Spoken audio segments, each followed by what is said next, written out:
La grâce de Jésus-Christ notre Seigneur, l'amour de Dieu le Père et la communion de l'Esprit Saint soient toujours avec vous. Frères et sœurs, l'essentiel de la vie chrétienne consiste à nous introduire dans l'espérance de la rencontre avec le Christ.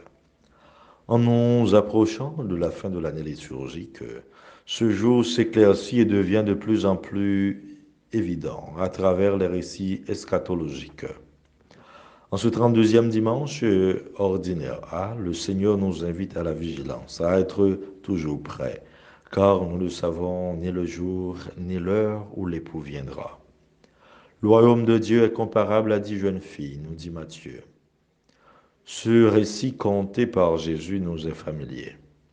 Et nous nous demandons quels sont les échos que cette parabole peut avoir en nous aujourd'hui.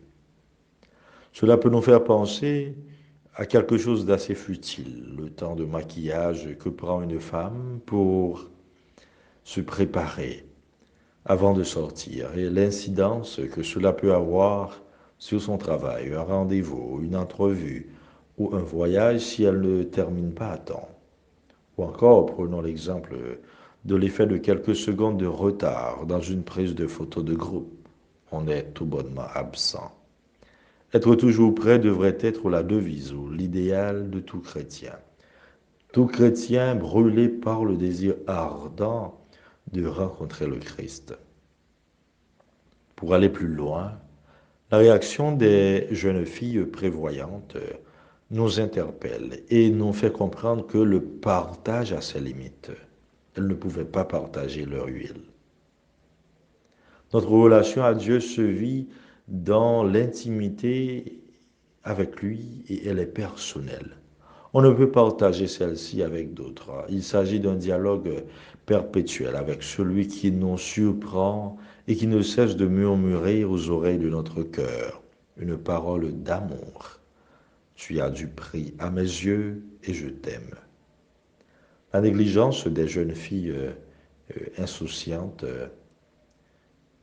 nous fait penser par contre à un refus de cet amour originel qui se traduit par un manque de soucis spirituels. Nous avons souvent l'impression que nous sommes maîtres du temps, que nous pouvons tout faire dans le temps. Nous ne réalisons pas que notre temps, le chronos, ne s'ajuste pas toujours avec le temps de Dieu, le kairos.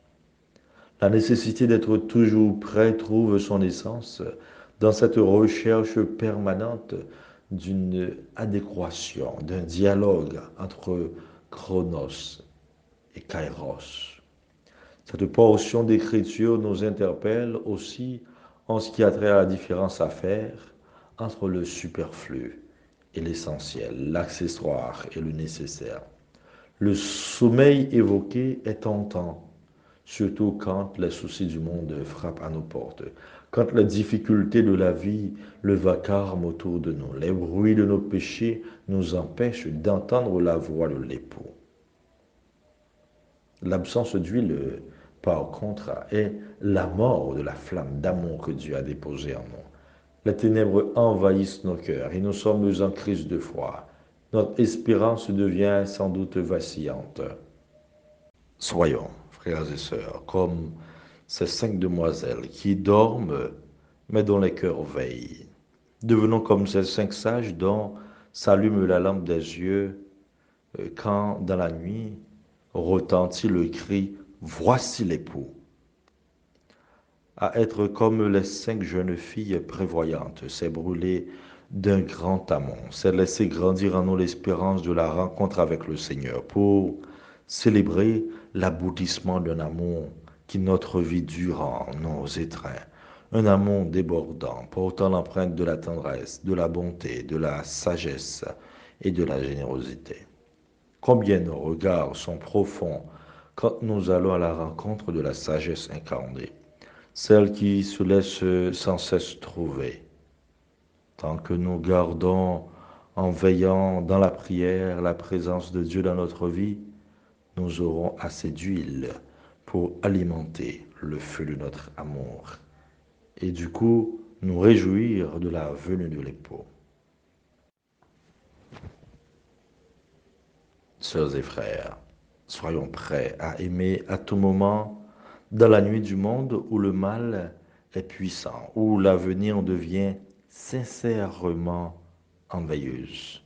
Dans la nuit de la foi dans laquelle nous cherchons la présence de l'époux divin, sachons la reconnaître dans chaque repas eucharistique. Soyons prêts à sortir à sa rencontre, lui qui se cache secrètement dans chacun des plus petits des hommes. Demandons ces grâces par Jésus le Christ, notre Seigneur. Amen.